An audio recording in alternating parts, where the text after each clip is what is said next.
I think it's the fact that cyberbullying is still really common, even in this day and age, and that when people are behind the screen, they tend to not really think about what they say. Sometimes you don't know who's behind that screen and what their true intentions could be. And that makes me feel very vulnerable and actually not sure about myself when I'm online. J'aimerais qu'on vérifie l'âge des utilisateurs, comme ça les jeunes auront moins de chances de tomber sur des images choquantes, comme par exemple les films pornographiques, les films d'horreur ou bien des images violentes. Seeing sometimes all the hate towards public figures and all the hate sometimes even towards people that I know, it just really leaves me sad. I think you should make this place safer and better for little children because teenagers are not the only ones using smartphones. Igram igricu, iskaču mi razne reklame, pogotovo one sa neprimerenim sadržajem. Securities were intro and identities were real. Everything will be easy. Voljela bih da na društvenim mrežama postoji veća kontrola neprimerenog i neprikladnog sadržaja. In Brazil, 28 million people still do not have access to the internet. One of the reasons most mentioned by these people was not knowing how to use the internet. Thereby, it is very important that we keep thinking about digital access and inclusion policies. The type of support I need when I'm online is reliable internet, so that the thing doesn't take 15 minutes to load one video or one site. I have been taught about online safety at school. It was very effective for me because I learned how to protect myself. I feel like schools just focus way too much on just what we could have done to make our experiences better and what we could have done to avoid situations from happening. But none of this happens without someone actually going and doing the act of hurting someone. What makes me feel protected and safe online is the fact that safer internet centers exist, and in my opinion they should have a more important role in our lives. Being chronically ill and having conditions that a lot of doctors don't know about, I often need my community to get information about. You see this fun tape that is on my face. My doctors didn't know that was a thing. I only learnt that through social media. For example, on Instagram, you look at things you're interested in, or TikTok, I don't know, you can express yourself there, dance, or do comedy videos, and I think that's a really fun part. My ideal internet will be a safe environment for all, and a place where you can be creative and productive, but also influence and benefit people for the best. As a big youth ambassador, I have the privilege to be part of a youth organization where I feel like my ideas and opinions are taken into account, either in debates or other activities I take part in. However, I believe this should be a more common practice. That everyone, especially children and young people, are encouraged to participate in the construction of a safer and more inclusive digital environment.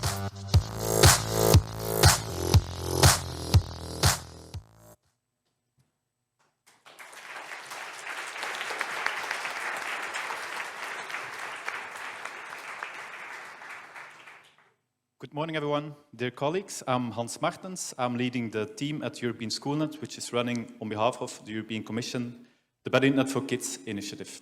In that capacity, I'm also coordinating the InSafe network of safe internet centers. And it is my pleasure and privilege to welcome you all to the 2022 Safer Internet Forum. We have around 150 people on site. Thanks to COVID-19, that's been quite a while. But importantly, we also have over 400 registered participants online from 72 countries from across and beyond the European Union. And you have seen some of that diversity already in the opening video. We will do our utmost best to make today a wonderful hybrid experience for both on-site and online participants. As you may have picked up already, this year's Safe Internet Forum will be special. And there's very good reasons for that.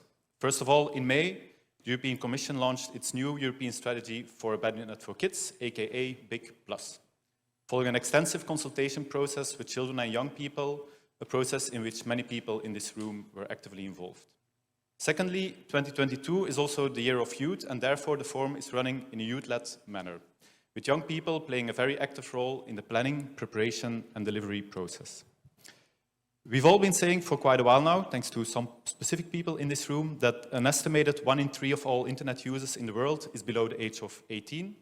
They have a right to participate in decision-making in all matters that affect their lives. So that's why we are so delighted that almost 1 in 3 people in this conference room today are bringing the voice of young people. Now, before you give us any of the credit for the approach we have taken, I would like to give the floor to my co-presenter, Manahil, and she will tell you the inside story of how we ended up here. Hi everyone, I'm Manahil, 18 years old, from Germany. Having the opportunity to be part of the Safer Internet Forum the 3rd time in 4 years, I feel absolutely honored to be able to represent my generation as part of the Youth Advisory Group, the generation that deserves a voice in on and offline life. Almost 1 year ago, right after the 2021 Safer Internet Forum, a group of big youth ambassadors learned about the upcoming Year of Youth, and they reached out to the Better Internet for Kids team with the following message.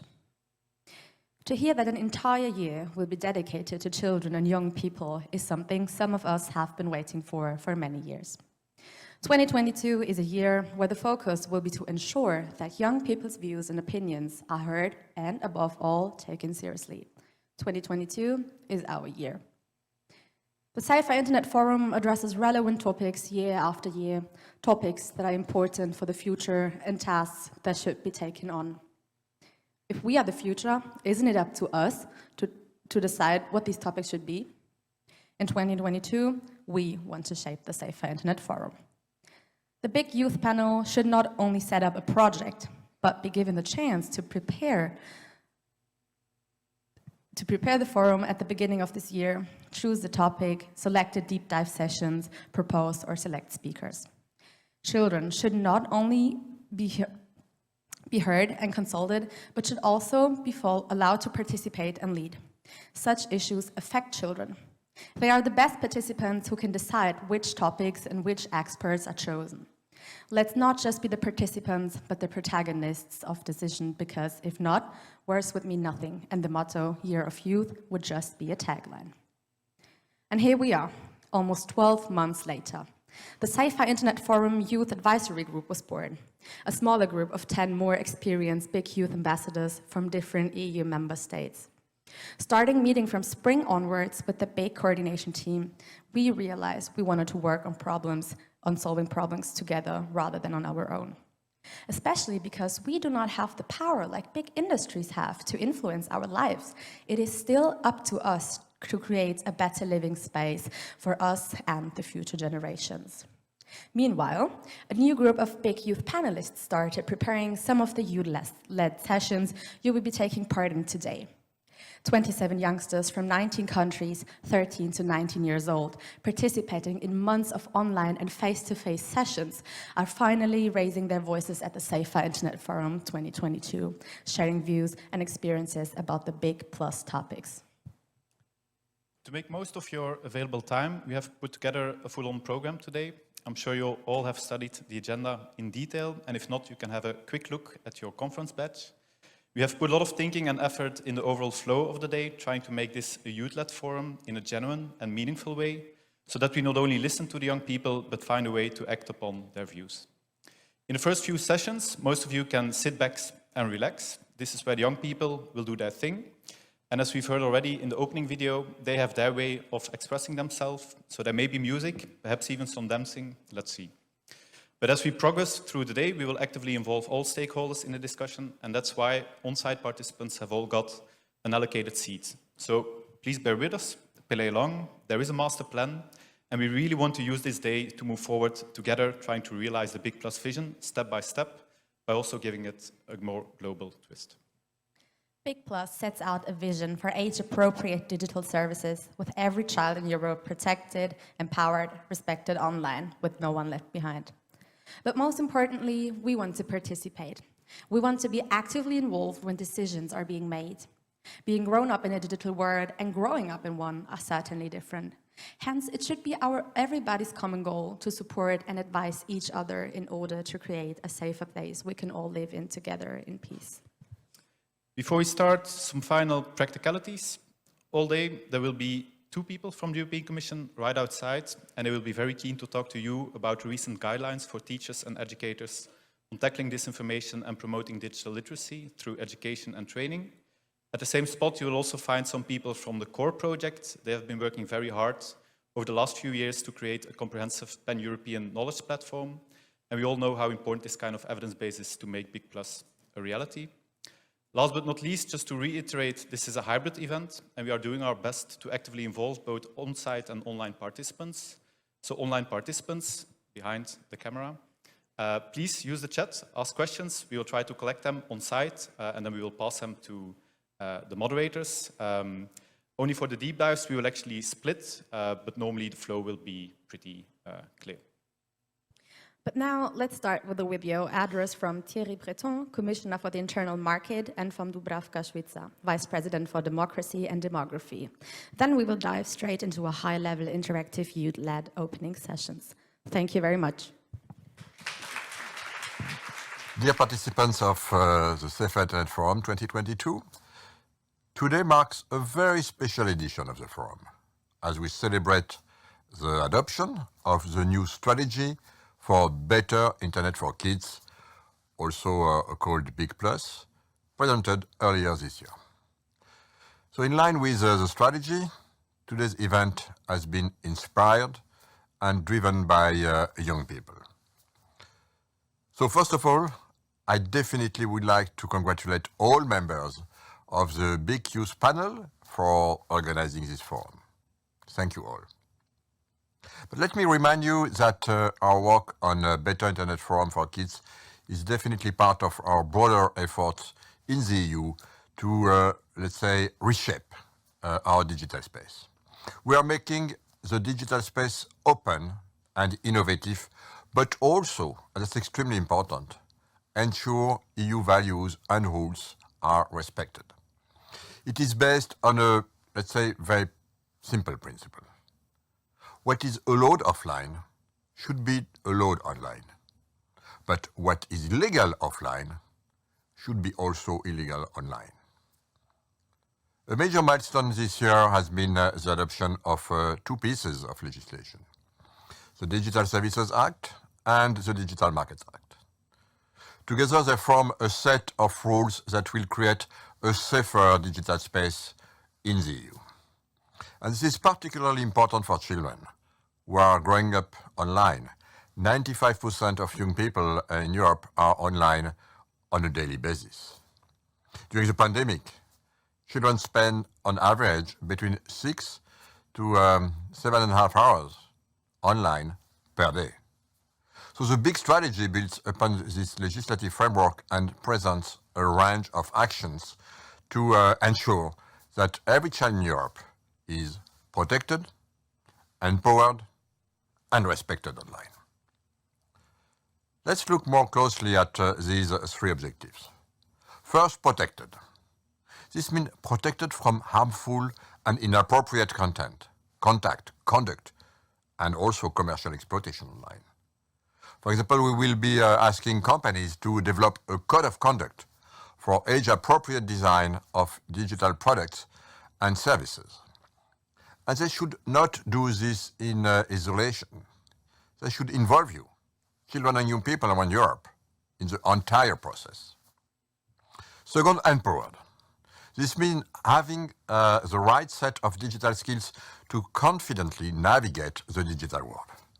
Next year, in 2023, we will be the European Year of Skills, an important occasion to put, of course, digital skills for young people in the spotlight. Media literacy will help children identify online risks such as disinformation, scams, and hidden advertising, but also to make the most of digital opportunities for their education, their future careers, and their social lives. And we should reach all children, also these in vulnerable situations, of course. Third, respected. This means that young people play a part in the decisions by the EU and others that affect their online lives. When drafting the new big strategy, we listened to the suggestions of young people, including many of you participating today. And we will continue to consult you, young citizens, for your help and, of course, your ideas. At today's Safer Internet Forum, I strongly encourage you to share your ideas on all these aspects. The key to success for a better internet for kids is to join forces and to learn from each other. Young people, parents, teachers, industry, civil society, member states, and the Commission. This being said, I would like to wish you an excellent forum and many, many fruitful and inspiring discussions today. Thank you very much. Ladies and gentlemen, dear young ambassadors, dear participants, I'm happy to address you today for the opening of the annual Safer Internet Forum. A safe, secure, and trusted digital space needs to be a cornerstone of our digital society, also for children, irrespective of their geographical, economic, or personal background. The past 10 years have seen the emergence of unprecedented opportunities for children for digital education, entertainment, social contact, and active participation in society. Our European Union strategy for the rights of the child highlights the need for children to be safely and actively included in the digital transition. The United Nations General Comment 25 from 2021 and our own 2022 Declaration on European Digital Rights and Principles established that children's rights offline and online must be respected in the same manner. We must not forget that children in vulnerable situations, children with disabilities, or living in rural and remote areas with inadequate infrastructure, or from disadvantaged backgrounds, such as migrants, refugees, and children in poverty. They also should enjoy equal access to both digital devices and skills. Therefore, during this European Year of Youth, the European Commission has taken some very important steps towards better protecting and empowering children online in an inclusive manner, without any discrimination. We have adopted the new European strategy for a better internet for kids, including its child-friendly version. My colleague Thierry Breton has explained the key features of the Better Internet for Kids strategy during his opening remarks. We also presented a proposal for regulation to prevent and combat online child sexual abuse material. The proposed regulation is an opportunity to make a significant, long-lasting positive change in the fight against online child sexual abuse in the European Union and indeed globally, given the inherently cross-border nature of the crime. Protecting children and countering online child sexual abuse material is a top priority for this Commission. We need to ensure that companies do their part to improve child protection and create a hostile environment against the spread of this material. Online protection and digital empowerment are global challenges. The Internet knows no borders. By joining forces with international partners, we want to address these issues effectively and efficiently, encouraging high safety standards and children's empowerment and active participation worldwide. Through the Global Gateway, the European Union will help partners countries address the digital divide in connectivity and in education. Our recently adopted Youth Action Plan will drive forward our commitment to boost youth participation in shaping the European Union's foreign policy and provide a comprehensive approach to global youth engagement and empowerment for the next 5 years. According to the May 2022 Eurobarometer, 30% of young people want to make their voice heard by decision makers by expressing themselves on social media, using hashtags, or changing their profile pictures. Under the new Better Internet for Kids strategy, we commit to actively involving young people, and we invite member states and industry to do so as well, so children can have a say on what happens in their virtual space. Young people have organized this year's Safer Internet Forum, and by so doing, they have put child participation into practice. Today's event is the proof that young Europeans can sit at the steering wheel of the future of the Union. In conclusion, I would like to reiterate the European Union's wish to join forces with partners globally to ensure that our children can safely and skillfully navigate the digital ocean. Our plans are concrete and ambitious, and I look forward to our cooperation in the coming months and years, and I wish all of you engaging discussions today.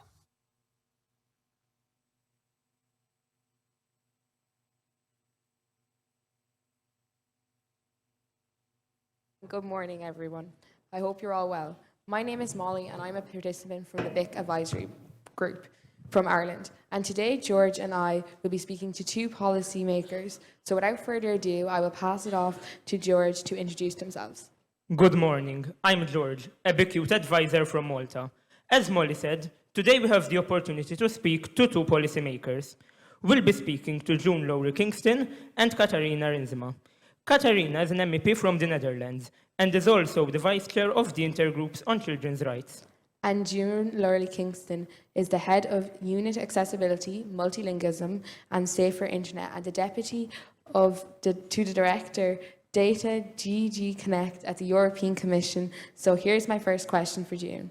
The launch of the BIC strategy earlier this year highlighted the vision of European Commission to have age-appropriate digital services with every child in Europe protected, empowered and respected online, and no one left behind. Can you tell us about what has been happening so far and what are the key priorities and actions the Commission is focusing on in the coming months? Thanks, Molly. Thanks, George, for the introduction. So, yes, what have we been doing since May? Well, getting the BIC strategy adopted was a huge milestone for us, but really, although that marked the end of the beginning, it also marked the beginning of the rest. So we have been busy since then, I promise. We caught our breath, and then we launched straight into really, I suppose, a communication, a sort of outreach set of activities. I had the great pleasure of speaking with Sina and Dimitri. Dimitri, I think, is here today at Toulouse at the Digital Assembly there. We've talked to the EU institutions, we've talked to the member states, also in the Council, and in various other constellations. Of course, we've talked to our Safer Internet centres, who are really not just our eyes and ears, but our hands and feet on the ground to implement the policy, to express, what's changed and what's the same. And of course, we also talked to industry. So a big set of communication activities. It felt like our feet weren't really touching the ground a bit in June and July, May and June, July. And then, of course, anything that we could do, sort of back office, if you like, the sort of low-lying fruit, so stuff we could set in action ourselves. Funding is, of course, critical to the success of the implementation of the policy. So we're very happy that we've secured funding for the Safer Internet centres. I know we could always all do with more, but we have at least got that. And we've also been working very hard on a call for tender for our main contractor, the wonderful people who've made today's conference happen with your good selves. And so this new call for tender has not been same old, same old. It's really been then saying, what's in the BIC Plus strategy and what do we need to have in that new contract that will help us implement the strategy more effectively. And then last but not least, we've been thinking while we wait, because as you heard Commissioner Breton mention, we're expecting the publication of this very important piece of horizontal legislation, the Digital Services Act. So it should be published any day now. I feel as if we've been saying that for quite a long time, but really, honestly, trust me, any day now. We're expecting it end of October, beginning of November. And that is really a critical piece of EU legislation because it applies to all digital service providers, wherever they're based. If they offer services in Europe, they have to abide by the Digital Services Act rules. There will be specific provisions on child online safety, and there are also specific articles on codes of conduct. So once that piece of legislation is published and enters into force, it really gives us teeth for what we want to do under the BIC Plus with our code of conduct. And so really we couldn't start work, active public work on our code until the DSA was published. But as soon as that is, then we've done a lot of thinking, we've done a lot of talking, and we're going to try and hit the ground running as soon as that OJ is published. Thank you, that all sounds wonderful, honestly. I'd like to ask my question to Katarina. If we focus on the Safe Digital Experiences pillar of the BIC Plus strategy, there is a lot of focus on age-appropriate design. Can you explain what this means to you and what do you think needs to happen? Thank you, George. Also, thank you, Molly, and thank you, June, that I can be here on this panel. Good question. So, my name is Katarina Rinsma. I'm from the Netherlands. I'm in the European Parliament as the Vice Chair of the Children's Rights Intergroup. I've had the honor to meet some of you already earlier this week. I see some familiar faces. Could you raise your hand? Yeah, that's great. wonderful people. I hope you're having a really, really good time. I'm also wondering if there are, because the question you're asking me is also what the industry, what we expect from industry here. Is there industry present here in the room? Okay, could you tell me from where from? Liberty Global? Disney? Meta? Netflix? Google? TikTok?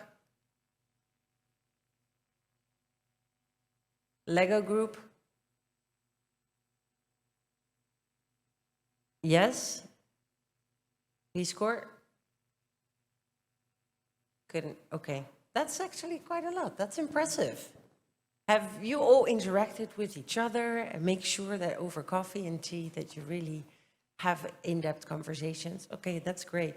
My first job out of college was in Dublin. Yes, you're surprised. As a new Googler. So I worked at the European headquarters of Google. So I'm definitely a person who can see all the great possibilities of tech. At the same time, I do think we need both. I do think that we need both the legislators and we need industry.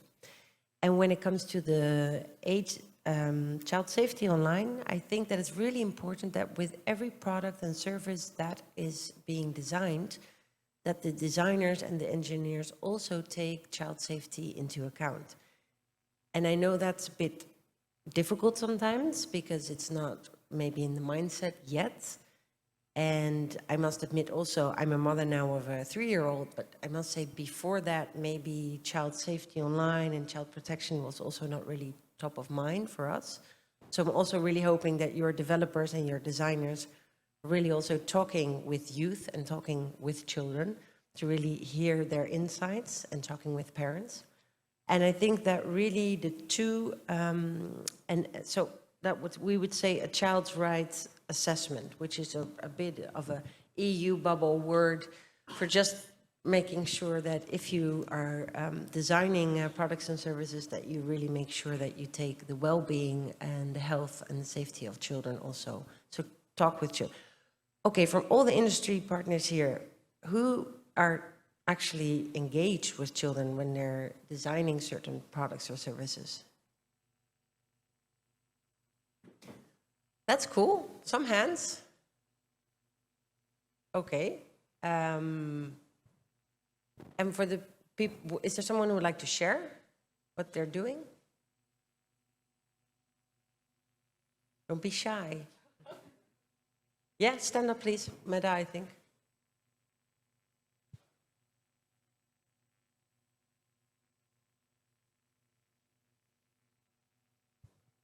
There's a microphone coming your way. I heard co-designing. I heard co-creation and co-designing. Thank you very much. So my name's Dave Miles. I'm head of safety for Meta. So our family of apps, Instagram, Facebook, WhatsApp, and increasingly in the metaverse. So the design of our products and the involvement of young people in the co-design of those products is really fundamental. Our recent parental supervision tools involved a best interest of the child framework and involved young people through that design. I think we see that as fundamental. You're all tremendous users of the technology and we need to listen to you. Indeed, I was with Carl and with the InSafe helpline, listening, on the front line to what young people are doing, what concerns them, the opportunities and how we can update our products to reflect that. So the participation of young people in the design of our products and our thinking is really fundamental. Thank you for sharing. So co-designing. Anyone else would like to share? Yeah. I know it's still early, but you've had your coffee and your breakfast, I hope. Yep, the microphone coming your way. Hi, Almudena Lara, representing Google and YouTube. So glad to hear that you were also a Googler at the time. So we do work with children and families as well in the design of some of the products that are specifically directed at children, like YouTube Kids, like Google Kids Space, and supervised experiences at YouTube. And increasingly, we are also working to think about what are the kids' experiences in mixed environments that involve both kids and adults, as we have lots of products that are of great advantage to children, but where children and adults both benefit. So that's from Gmail or Google Search or any of the other Google family products where are beneficial both for kids and for adults. And in particular, just to give an example, we are doing quite a lot of research on age assurances and the methods of age assurance and how they feel for children and families. Well, thank you for touching that point, because I think those are the really two important things, age assurance and age verification tool. So far, I've not been really impressed as a parent with the age verification tools. There are easy ways to get around them. I don't think my 3-year-old can already get around them, but probably pretty soon. So really, this is really for me also a way to say to the industry and with all the great partners that you're working to, really make sure that it works. And what's maybe a bit uneasy about it, but I'm going to address it because that's what politicians do. Of course, it's hard because in a way it affects also the business model. So when Instagram, for instance, which I find is a great tool, but said we are planning to launch also Instagram Kids for under 13, I was thinking, okay, yes, I'm pro-business, I'm pro-innovation, I'm pro-industry, but are there really enough age assurance, age verification, privacy, is it all in place yet?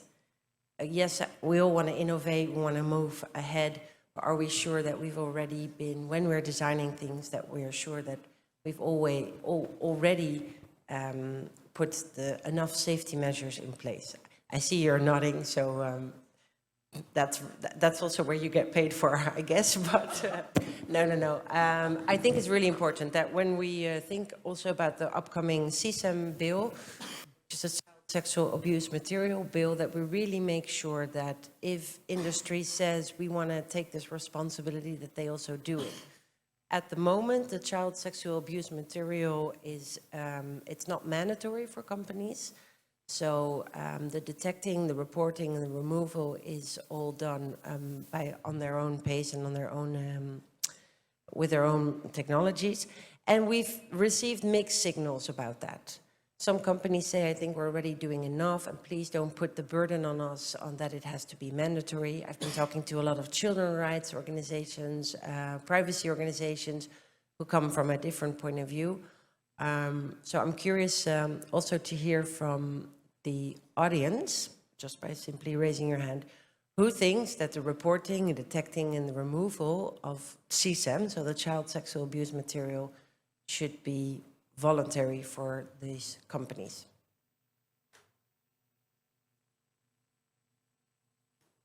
And who thinks it should be mandatory? And who has not decided yet, because that's also possible. Okay. Interesting. So from the European Parliament, the bill has been launched in May. So we will get it in the European Parliament soon. It will be a lot of committees and a lot of different members of the European Parliament working on it. From my side, I will be working on behalf of the Liberals. And I know, I'll just be honest with you, that from my country, from the Netherlands, but also from Germany, and I've also understood from Austria, there are some concerns regarding privacy. So I also think that we have to take these into account, but at the same time find the right balance between protection, between innovation, security, privacy, and child's rights being. So thank you. I'd like to ask another question. As we heard from the Google representative and Meta representative, the industry will play a vital role here. So what do you expect from them, and what should we expect to see over the next year or two? Oh, it's for me. Oh, I'll say it again. Because I thought June was going to answer the question. As we heard from the Google and Meta representatives, the industry will play a vital role here. What do you expect from them, and what should we expect to see over the next year or two? Okay, so what I expect from them is the age assurance and age verification tool, that they were not, that it's safe enough for children and it doesn't allow them to trade personal data and digital identity. And at the same time that it's also accurate enough to prevent them from accessing a certain website or an app or any other service. What else would I expect? That companies themselves come up with solutions. The CSAM proposal is also technology neutral. So I hope this is an incentive for industry also to come up with their own technologies. I think that we as legislators do have a responsibility to give clear indicators and to give clear principles on what we expect. And that's why I think it's really important that we have, as introduction in the legislation, also the obligation for companies to embed these safety by design tools. I know there are people here from the UK and from Ireland. I think in Europe there are already really good examples on the UK age appropriate design code in Ireland, and also there are guidelines in France and in Netherlands and Sweden. So I think really that this UK code also has driven the implementation of a higher privacy by design for children, and also that it really prevents adults from direct messaging from unknown adults to children, and also limiting the real-time location tracking. When it comes to the CSAM bill, which I will be with my colleagues looking into from the European Parliament perspective, I think that these age assurance and age verification tools should be really preconditions for the undertaking of the risk mitigation measures. And I think it's also important that in this bill we'll be really fully recognizing the children's rights as true holder of rights. What I expect from industry, also here present, is that they respect the privacy of the users in accordance with the law and also with data protection laws, and that they're proportionate in the risks that are arising from certain products or services. I also think that from our side, as EU legislators, we have to have consistency and offer also to industry a very strong degree of legal certainty. Thank you. Thank you. Now we'll move back to June.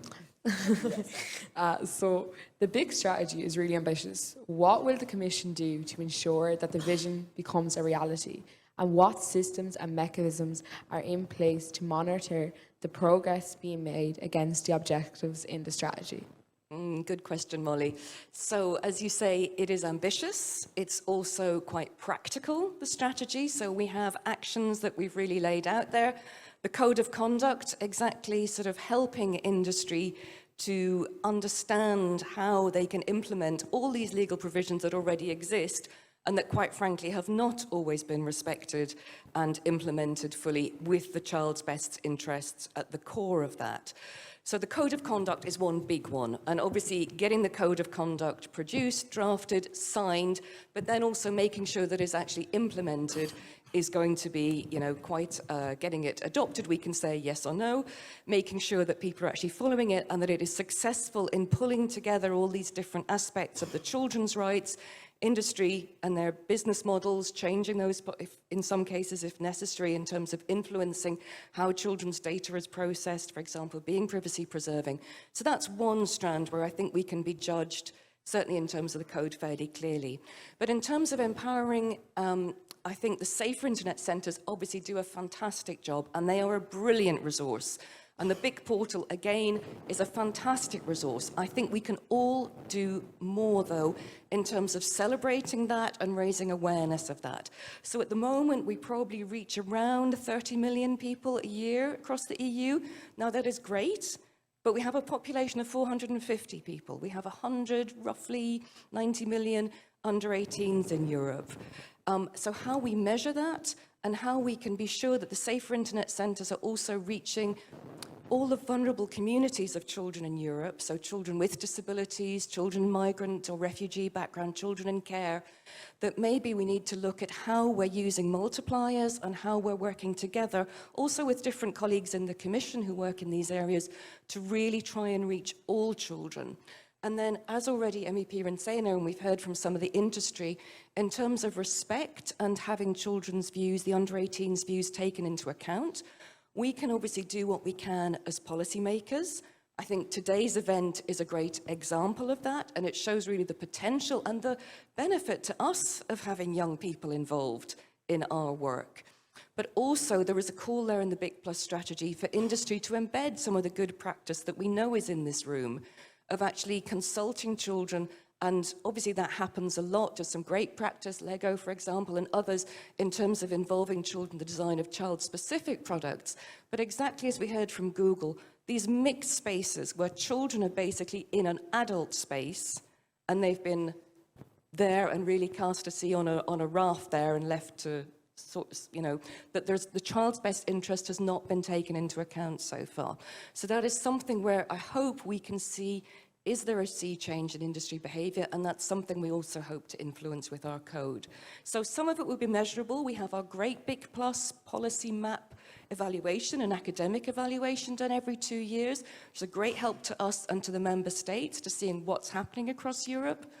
And we will complement that in the future. I'm not entirely sure how, but we want to have a youth-led review, and so we will certainly be consulting young people on how you can advise us. Are we hitting the mark? Is the strategy making a difference? So some measurable, some to be created, but definitely involving everyone. Well, I think that sounds amazing personally, like it's important like that everyone's involved in it. I think it's great. And then how will we know as young people that it's working? Like how will we know that this strategy is actually being effective? Oh, is that one for me as well? Sorry about that. So, well, I hope that, you know, some of the changes you see might actually be a real pain for you. But I think we have to change this dynamic where at the moment, you know, I mean, I have children who are now much older than 23, 24. So it gets easier in some ways, but in others not. So, you know, could they buy booze underage? I don't know, but it wasn't offered to them on a plate, that's for sure. We didn't have the equivalent of, you know, bars actually with their open doors saying, come here, look what we've got, isn't this cool?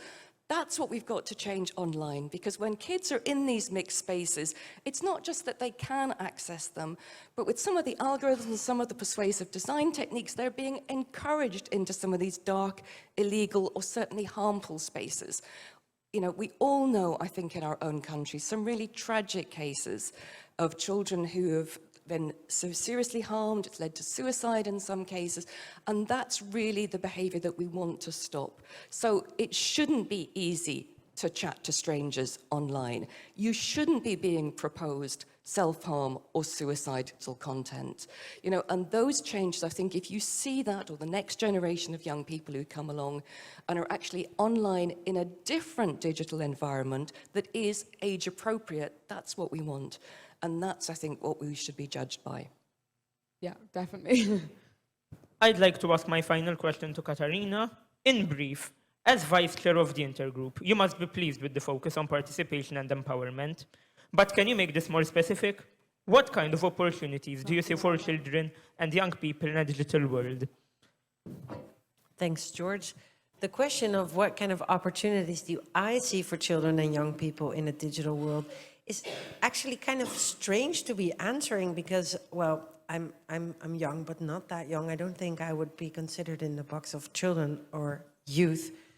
So yes, I could say just from my own personal experience that I see that the internet is, we talked about the safety online aspect before, but it's also a great opportunity, of course, to engage and to learn and to promote dialogue and to create a space where everyone feels respected and where we have a culture of tolerance. Unfortunately, there are also a lot of these mixed spaces or unsafe spaces. And especially, we've already been talking about that, and a wonderful colleague from Ireland mentioned also the cyberbullying. This is really something that really hits me as a mother and as a human being, and also as a politician.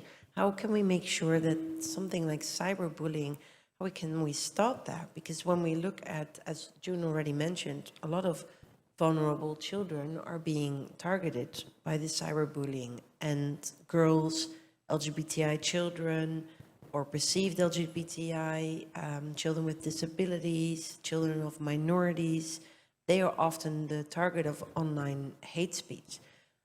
My solution is education, but I know also, I told the group on Tuesday as well, my mom has been in education for 30 years.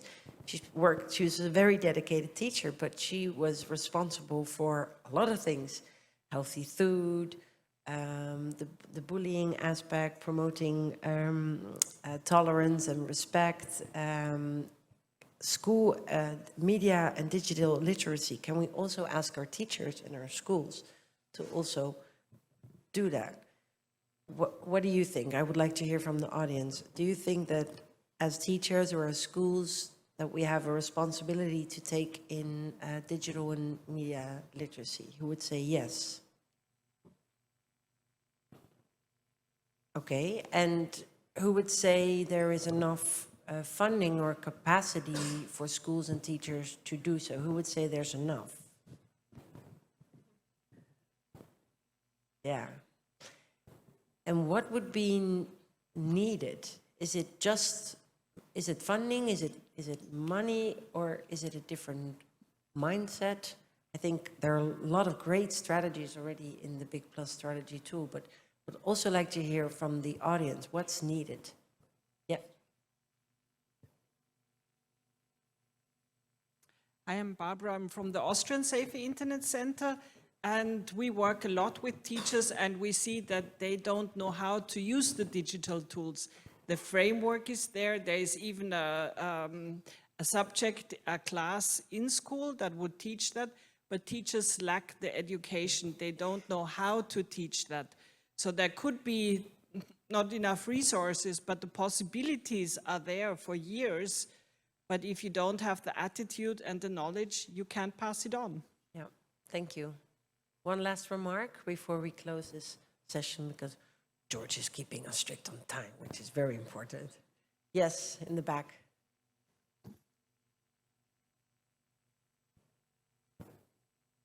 Thank you for the opportunity to speak. My name is Tony Klanchnik. I come from Europol, representing law enforcement. Why is this connected with teachers? Because we go to school and teach. We explain the trends. That's why I would like to come up with the information that is called mindset, innovation, and skills. These are the three things that we observe.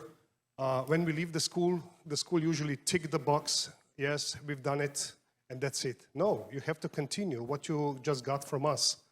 You have to continue with this information that you got in schools and continue with that. But please involve young people, because they hear each other's voices. They talk to each other. I think the peer-to-peer exchange of views is very important, and this is sometimes lacking, and forget about it. So mindset, skill, innovation. That would be our proposal. Thank you. I think that's a wonderful way to close off, Thanks right? a lot. Yeah. So I think we now have a quick question from the audience.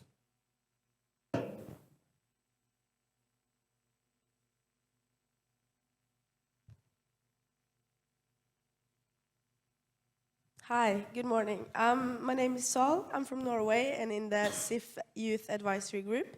And I have a question for both of you. And what do you think young people can do to improve the internet safety? And what do you expect from us as big youth members to do? What do you expect us to do? Yeah. Do you want to go first, or shall I? Okay, well, thanks, Sol, for the question.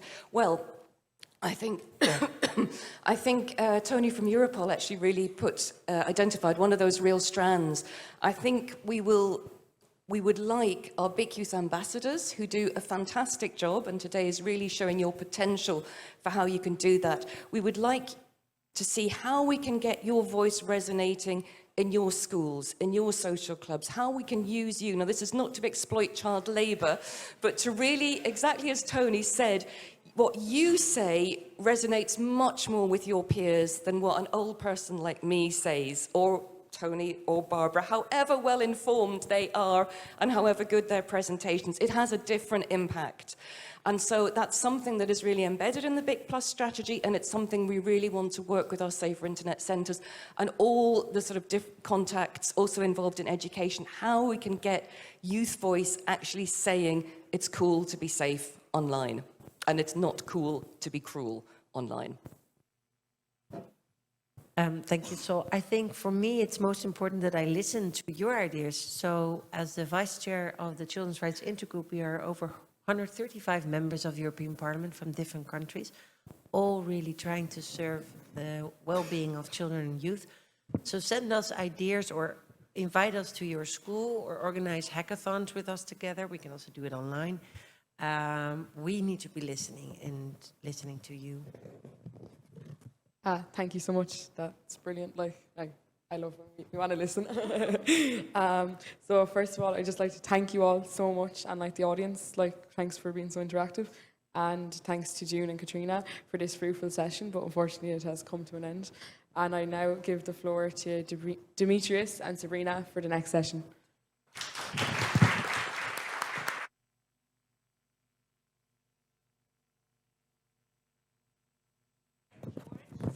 Wonderful discussion. Good morning, everyone. My name is Sabrina Vorbau. I'm the Big Youth Coordinator and Project Manager at European Schoolnet. I'm here with Dimitris. He's one of our Big Youth Ambassadors and also Youth Advisory Group member from Cyprus. We are delighted to host you through this session now where we're going to take it all to the young people. Hello, everyone. I'm Dimitris, and thank you so much, Sabrina, for the introduction. With us today, we have two young influencers, Jacob Donegan and Liana Riesen. We appreciate you for accepting the invitation. I, together with the other Youth Advisory Group members, have chosen Jacob and Liana because we found their stories much interesting and we wanted to give them space to be heard.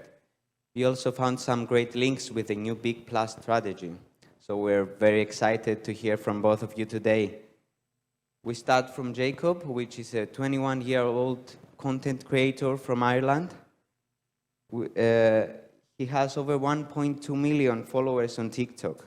Jacob is a transgender man, female to male, and he has been creating content, mainly on TikTok, as I said, for over 7 years, promoting self-love and the importance of living life as who you truly are without any fear or shame. Welcome, Jacob. The floor is yours.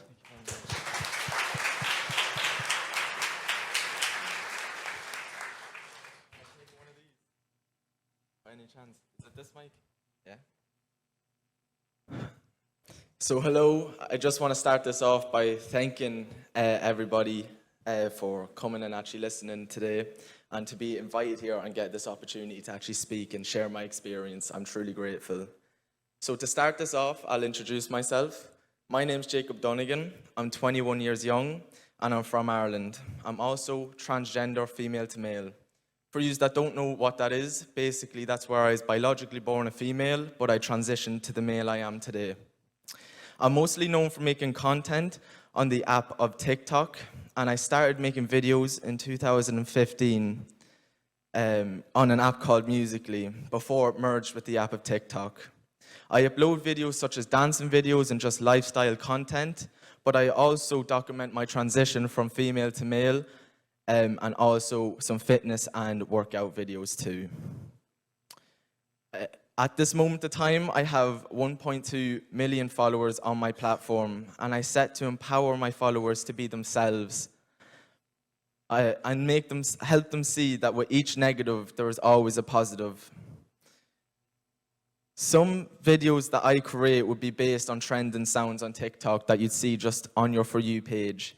But I also do this series called called Real Talks with Jacob.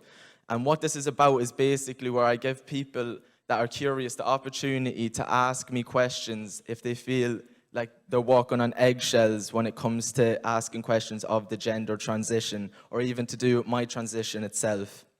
Why I do this is because I understand that there is a lot of fear and misunderstanding when it comes to the word transgender. And with things that we don't understand, we fear. So I want to step forward since I feel comfortable enough in myself to actually give the knowledge and the answers to people that are just scared to ask these questions on their day-to-day. I want to remove that stigma. Since the beginning of my journey 7 years ago, I've always went in with the same mindset. I want to be spreading positivity online while helping people feel comfortable in their uncomfort that they may feel within themselves. Because taking a step onto social media is actually taking on the opinions of many people, and the sky truly is the limit to what people can do, say, or think. I myself have gone through my bad times. Being transgender but also a creator on TikTok, I was an easy target since day one. I only started out, and by 15, I was becoming known worldwide. And with that, I found out that not a lot of people would agree with who I am. People were very malicious, and there was no filter to the thoughts that they were thinking and typing out onto my page or to my DMs. I never went to upset anyone, and I'd never go out of my way to comment on anyone's video if I knew it would leave them upset. I was only young starting this journey, and I didn't understand that not everybody's going to have the same mentality as I do when it comes to social media. Why I put up with this negativity is because the love always overpowered the hate, and the support made anything worth it. I became people's safe place, and that's a feeling that I'll always be truly thankful for. As I was saying, it wasn't always easy. The older I got, the worse it became. The comments that were once just written on my phone turned into my personal life. This went to me being verbally and physically abused. People laughing at me, videoing me, they were spitting at me, beating me up, ganged up on, and all around I was just treated like a doormat to people who just didn't agree with who I was. These are the dangers of going online that are not talked about while I was growing up, and the lack of knowledge that I had as a teen of the cautions that I needed stepping forward onto social media were and are still not pushed forward enough. The internet is a powerful place, but not everybody has a powerful mind or mindset. And with that, some serious things can come a possibility, or even worse, an outcome. I'm not going to get too deep into things, but when I was 16, I made a decision that I now regret to this day, and I tried to take my own life due to personal things, but social media did come and play a big part. The comments that I was receiving, whether that being to my face or over the phone, it got the better of me. I'm only human. And with that, I just had enough. I was lucky enough to get this second chance, but not everybody is. So pushing forward the safety and the cautions of the internet and social media itself is something I strongly agree on. I'm pretty sure that we can all feel when I say that social media can really affect your mental state. I can even go as far as to say it can affect your mental health, which can lead to mental illnesses. The saying, "Don't believe everything you see," fits social media perfectly. People try so hard to follow the trend and to look like society's expectations of who they are, they actually lose their authenticity. I'm guilty of doing that one time or another. With each scroll on your phone, you see somebody that could be fitter than you, somebody taller than you. You catch yourself saying, "His body's so much better," or "I'd die for a figure like hers." Sorry.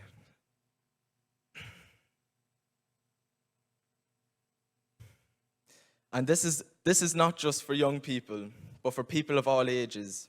We can quickly see that social media and people going to all extremes to become society's perception of this perfect person slowly is feeding ourselves insecurities that we didn't once have or we just didn't once see. People's words, but also our own mind's negativity can get the better of us. And that's adding to the self-doubt that we feel while receiving these hateful comments on top of that. What was once just scrolling through your feed innocently is now you feeling lost in other people's words. And with this, our minds become our biggest enemy, and we find ourselves questioning our true identity. So with this, I just love to share a tip that I've used since I was young and that I still use to this day to overcome all the hate that has come my way. Because I am not their words. I am who I say I am because I know me best. So what I do is I sit and I realize that all these words that are being said to me, all these negative words, are just words until I take them in and I manifest them into something bigger. No one's words can define you until you give them the power to do so. And making your mind aware of this will be such a savior for anybody that wants to pursue social media in the future or just in your day-to-day life. As I said at the beginning, with every negative, there is a positive. And although it wasn't always a bright, sunny day on the journey I took sharing my journey on social media, TikTok specifically, was actually the first place I felt comfortable enough to share who I really was. These people that didn't even know me and I didn't come to know accepted me and made me feel comfortable in who I was. They gave me a safe, secure space to just be me. In my own personal life, my friends and family were actually not accepted of me for many years, and this was a big struggle for me. But when I started gaining the support, and with no flinch, they accepted me, for once I felt I could fully be me. And for once I had my own voice. If it wasn't for them, I wouldn't be where I am today, and I wouldn't be who I am. They taught me and made me realize that there is absolutely no shame with being who you really are. All the negative words said to me became absolutely nothing with the power that I felt empowering others to actually live into the life they ultimately designed. We only live this life once, and I want nobody to feel how I once felt. I don't want people thinking that they're alone in this world, because you are truly not. This is just a section of the journey that social media has taken me on. And I want to thank you so much for taking the time to listen to me, to actually sharing these experiences with you. I have 2 videos just that I want to show you. One of them is just my voice transition from being on testosterone and being transgender. And the other one is my top surgery transformation. So. Guys, my name's Jacob Donegan, and this is my voice pre-T. Hi guys, my name is Jacob Donegan, and this is my voice 6 months on testosterone. Hi guys, my name is Jacob Donegan, and this is my voice a year and 6 months on testosterone. Hey guys, my name's Jacob Donegan, and this is my voice 3 years on testosterone.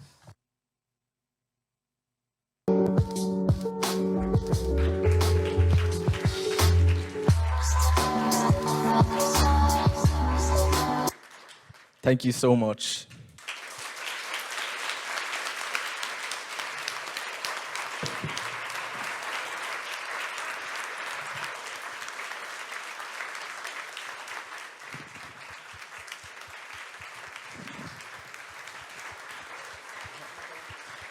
Thank you so much, Jacob, for sharing your story with us. You are truly inspirational. It is indeed true that internet can be beneficial, but can also have major consequences. That's why one of the main pillars of the new Big Plus strategy aims to a future where the user is protected because the platforms will be built in mind with safety. On behalf of the young people now, I would like to ask you, what advice would you give to someone starting social media? The advice I'd give to someone starting social media is so much of following trends and following other people's perception, as I was saying.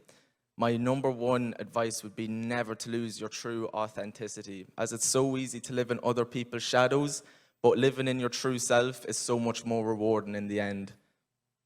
Thank you so much. Thank you so much, Jacob. Now we are welcoming on stage Liana Riesen, who is a mindset influencer. Liana, she was a contestant on Germany's Next Top Model and voluntarily dropped out of the final to make a statement against cyberbullying. Since then, she has started the non-profit organization Love Always Wins e.V., and she's fighting for more self-love, respect, and less hate. Liliana, welcome. Thank you for being with us this morning.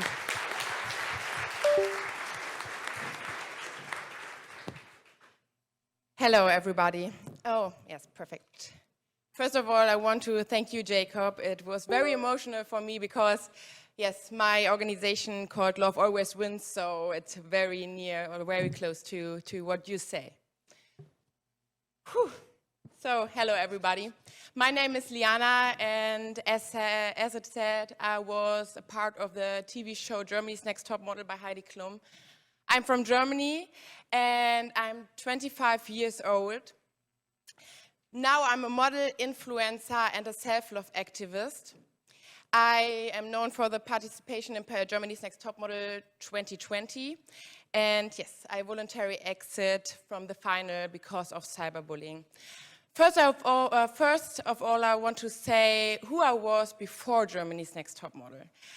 I always want to be, yes, here on stage. I always want to be in front of the camera. I was a dancer before in in the whole childhood.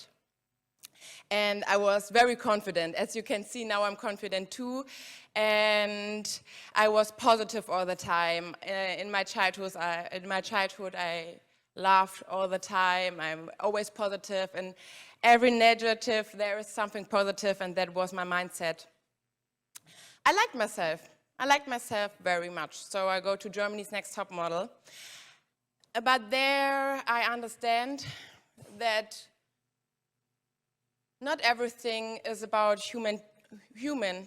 Something is about quote and something is about money. And yes, as you can see, there are some of the comments that I got. And the comments that I get, this wasn't the worst. Something like, I don't know anybody that don't wish you the death. Jesus, everybody hates you. Just kill yourself. If I see you on the street, I will spit in your face and hit you. And I want to beat you up, you little bitch. Die, you whore, die. That's some of the comments I become in the time where the show was broadcasting. Cyberbullying. I don't know exactly what it was. In the time where, okay, let me say it in different words. If there are so many people, so many thousands and thousands of people who tell you that you are worth nothing, that you kill yourself to make the planet a better place, you don't have the opportunity to think that they are wrong. How could thousands and thousands people are wrong and I'm the only one that are right?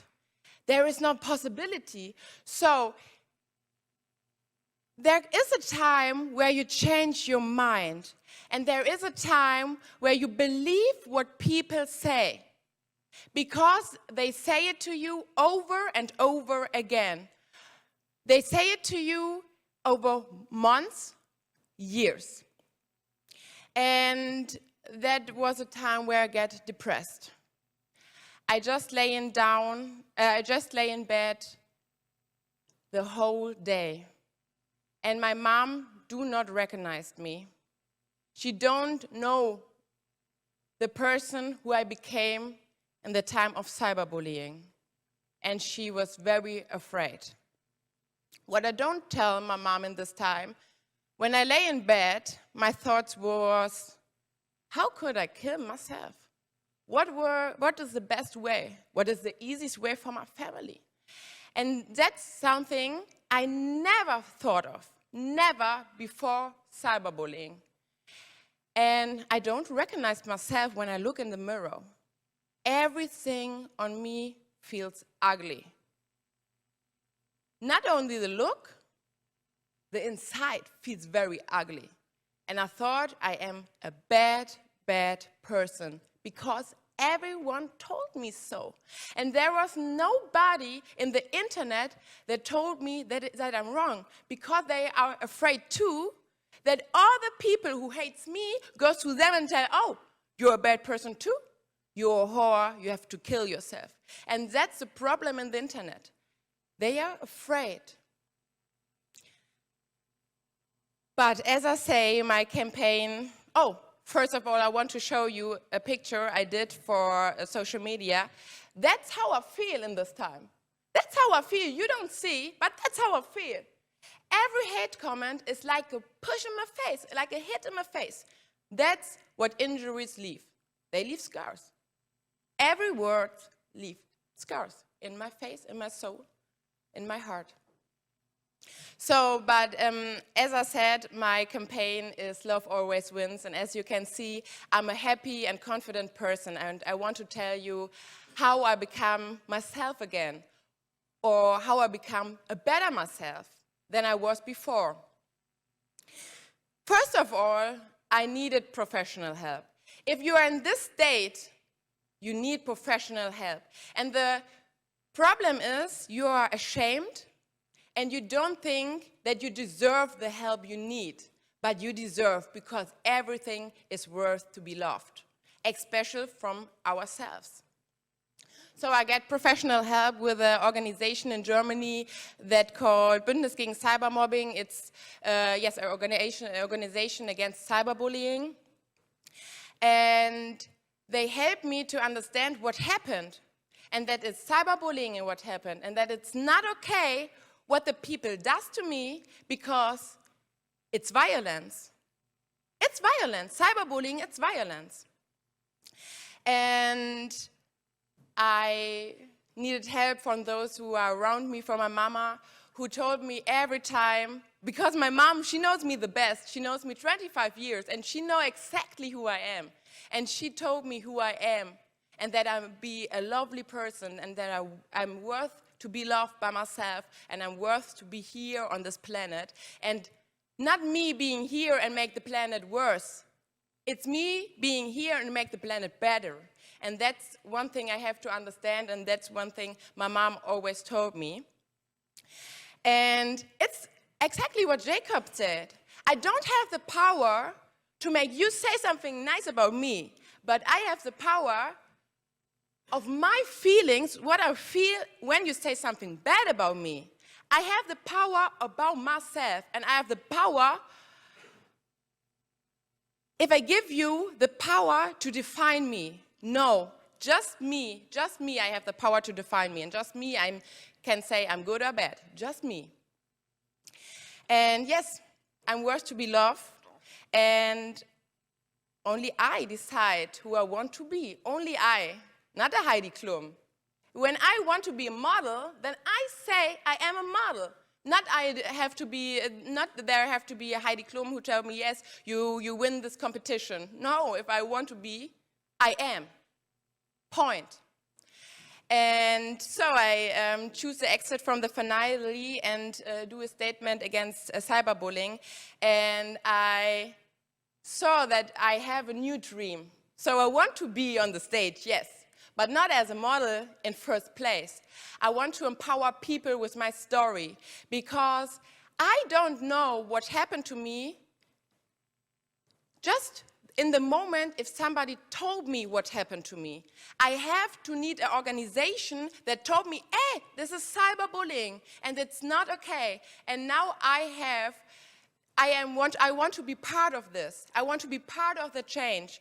We have to change something in the internet, and I think it starts all with a mindset. Somebody said it. It starts all with a mindset. So I go in the word and, yes, hope I can change somebody's mindset, because love always wins. Thank you.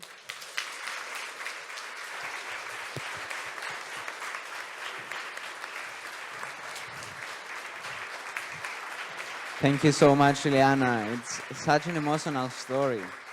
But cyberbullying is still a problem that tops the chart of European safer internet centers, but in countries around the world too.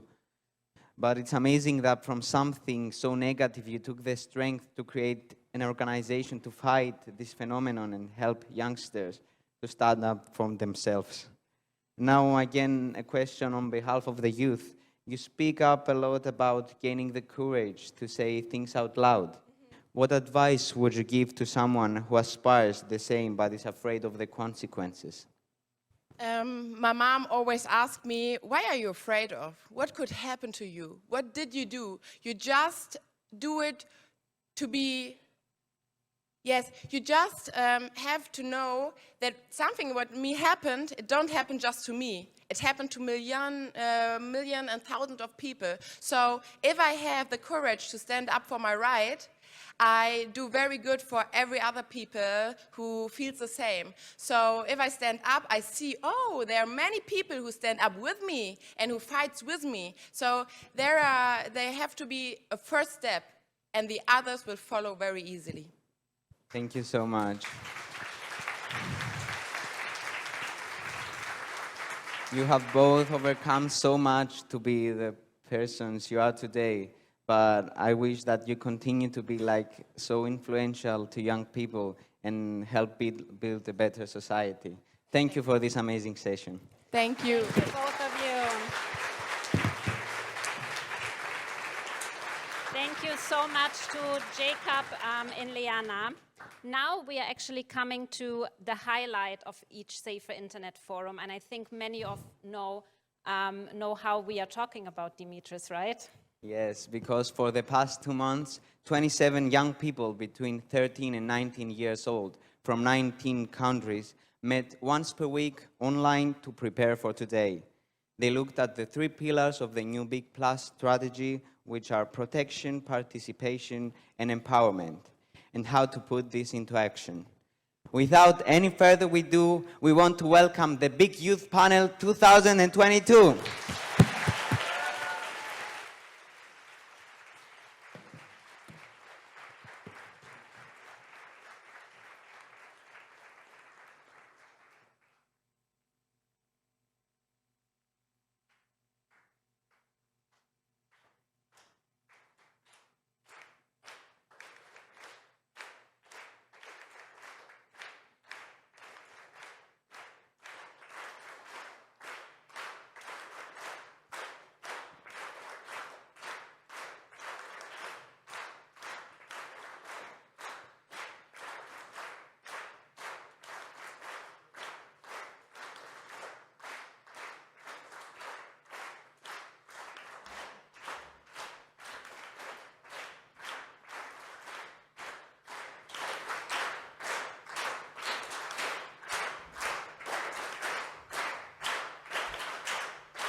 This is the change we want to make, with or without you. Being ignored is our biggest fear. We're singing to let you know we're here, with or without you. Our voice will be heard out loud. We'll build a better internet with or without you. The internet shapes us differently. The internet is shaping me. Everything I want to be safe is fine for you.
the change we want to make. With or without you. Being ignored is our biggest fear. We're seen to let you know we're here. With or without you.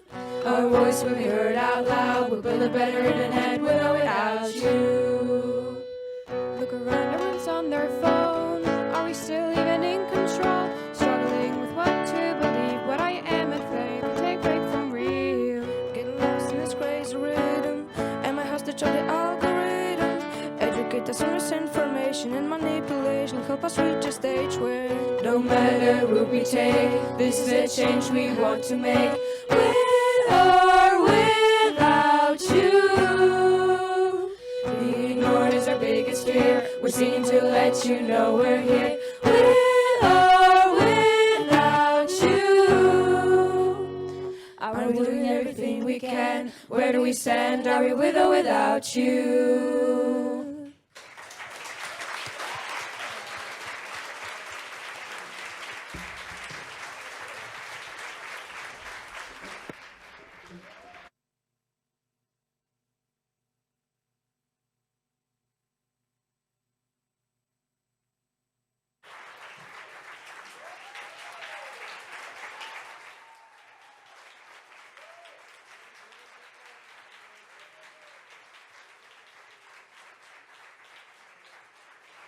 Thank you very much. Thank you very much to our music group for a wonderful performance.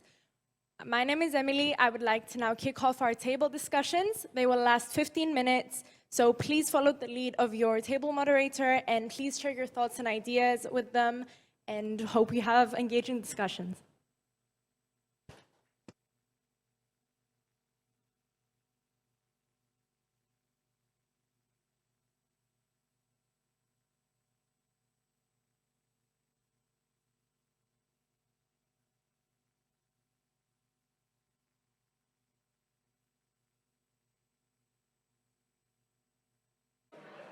Hello?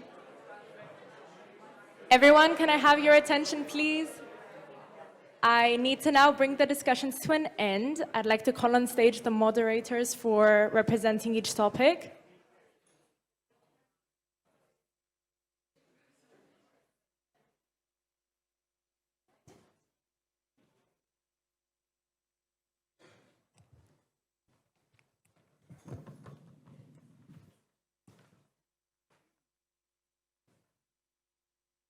So during the discussions, we discussed 5 topics. In my table, we discussed the issue of manipulation on the internet, how it's a very important topic as of late because of all the fake news and the politics and in the economy that's just flooding the internet, and how many sources are unfortunately abusing this information, and how us and generally everyone who's on the internet are very easily abused and influenced by all these negative ideas that are put out.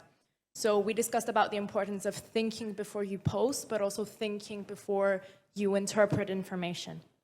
So because this mainstream media are very much prone to posting not objective sources of information, we do really need to be critical when we're analyzing information.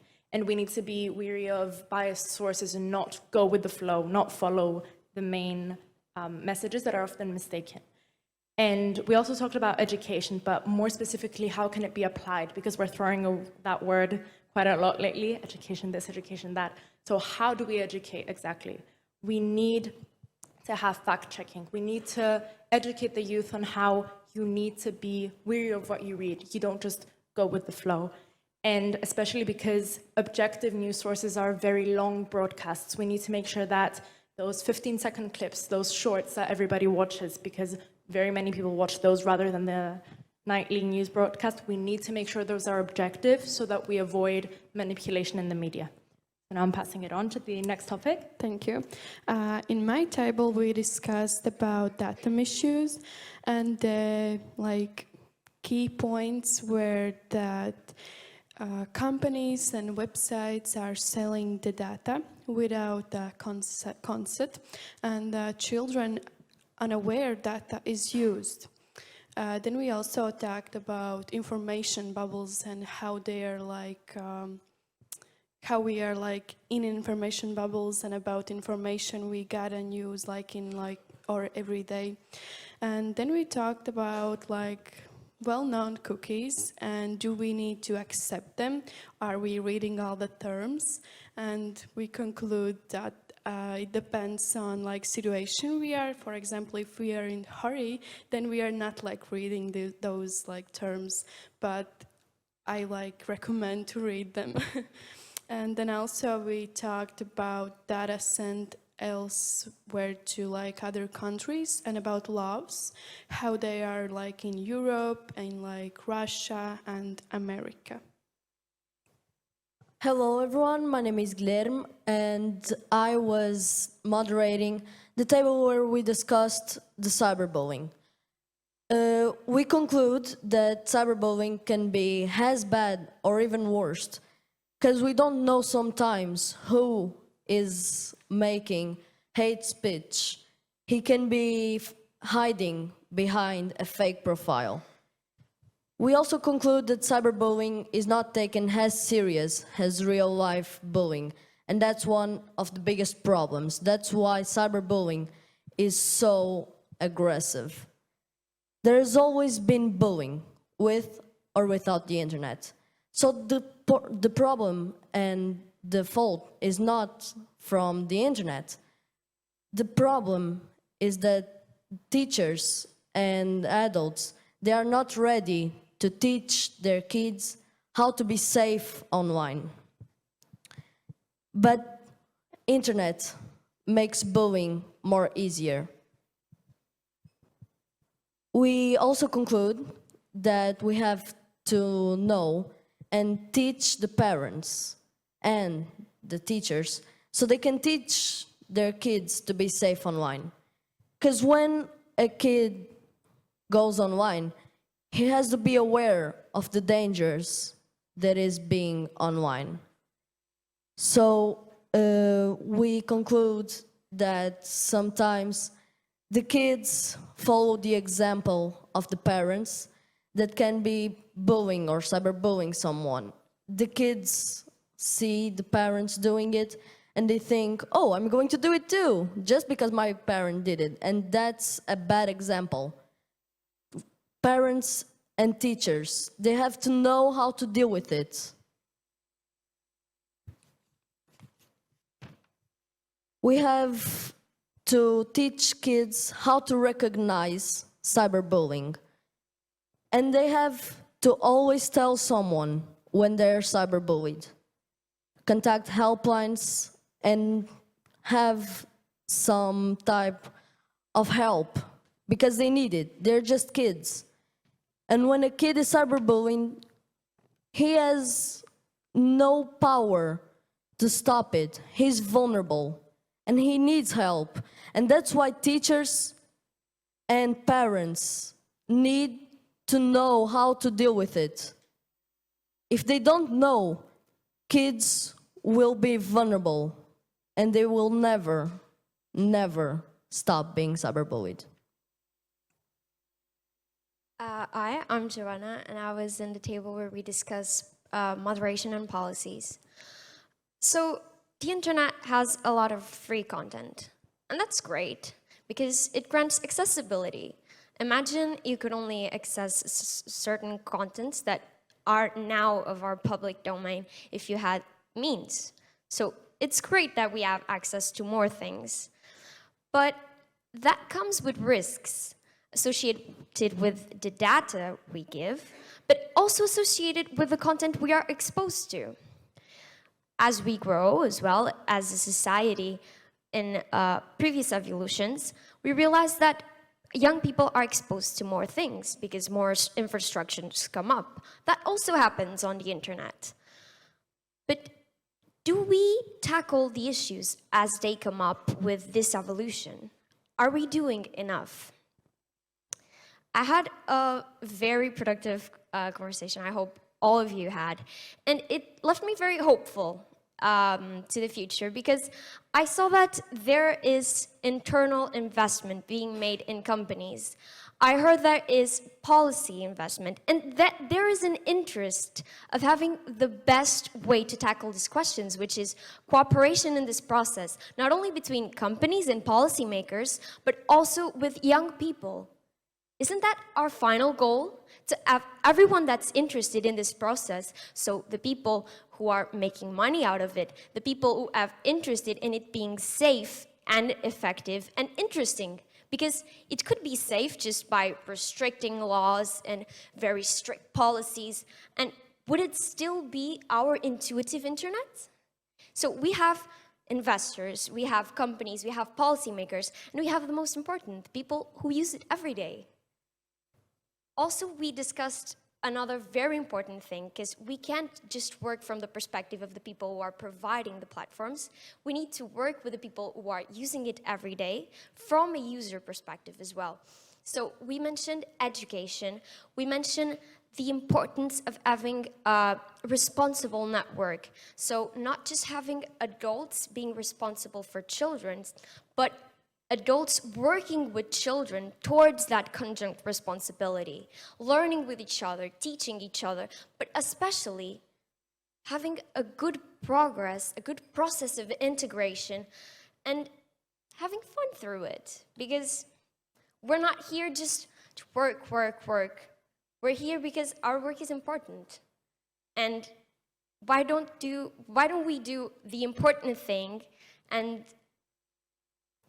feel good about it? Hi, I'm Mariana, and we talked about harassment. First of all, we identify what harassment is for us. It's some subcategories: spam, non-consensual sharing, sexual exploitation, blackmail, privacy violation like doxing, like leaking information, and impersonating someone online, steal their identity. I asked them, does the internet make it easier for harassment to be an issue? And we said that yes, because you can have access in a global scale. People from all around the world can comment you and judge you. And also, it makes people less afraid of it because it can be anonymous. Like someone could just put a comment on your post and they won't know who the person was. Also, and also one comment can lead to another because of the variety of people that have access to you. Yeah. Then I asked them how to deal with anonymous harassment and what's the best response to blackmail. And we said that block could be like a solution, but if it's just that easy, if we just block people, wouldn't that be the solution, the end of harassment? Would this be still an issue if that was so easy to do? Also, we said we could go to the police, of course, if we think the harassment, the blackmail actually is serious. Also, what would someone being harassed do? What would you advise a friend? And we said that, not encourage the harasser by sending what he said or what he commented or research for it, but encourage the victim, because by saying it that it's okay, it's not your fault, you are not the only one that's been harassed. Also, spend more time with your loved ones so you can feel safe and protected and not judged. Yeah, that's all. Now, I would...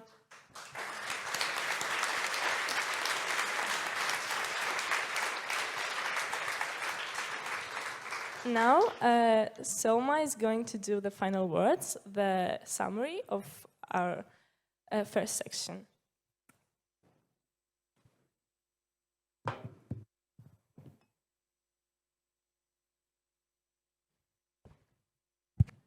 Does it work?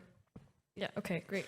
So I'm going to be giving the final words and the message that we wanted to portray with the music and also the fashion show that we did. Harry Styles or Mona Lisa? Words and speeches come and go, but art, that stays with us forever. Fashion is a means of individuality and self-expression, just like social media is nowadays for many people. This unconventional way of portraying such conventional problems that we face in our daily lives has a direct impact on our individuality. It shapes the way we think, the way we speak, and the way we behave. Every verse that we chose refers to a relevant example to showcase that these are not just abstract situations. These are not just problems that happen in another reality. Our reality, it has changed. We live in two different worlds at the same time, so we need to adapt accordingly. But art does not become influential if you don't discuss the meaning behind it. Today, we are here, young and old, came together to discuss. Our generation is currently the most frequent internet users. We have grown up with the internet. While our experiences are essential for the future of the internet, you are the people with the power in your hands that can make these changes. We want you to bring these conversations that you had and bring them to your tables in the European Parliament or in your companies. But we also want to be permanently represented in the decision-making processes in order for changes to be made in a properly informed manner. But this is not a war we want to fight alone. We want cooperation. But with or without you, we will make it happen. This is an urgent matter impacting millions of people daily. The change is needed now, and we will take whatever it takes to do it with or without you.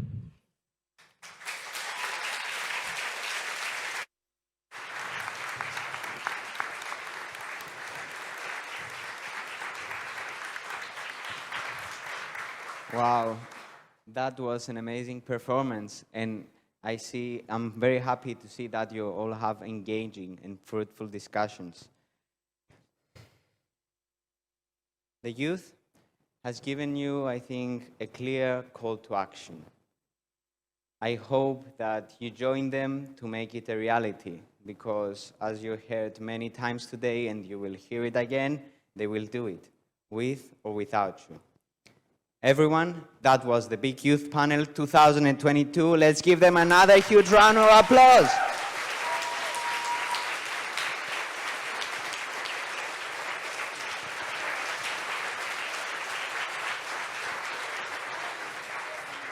What an inspiring morning, everyone. I think we now all deserve a break.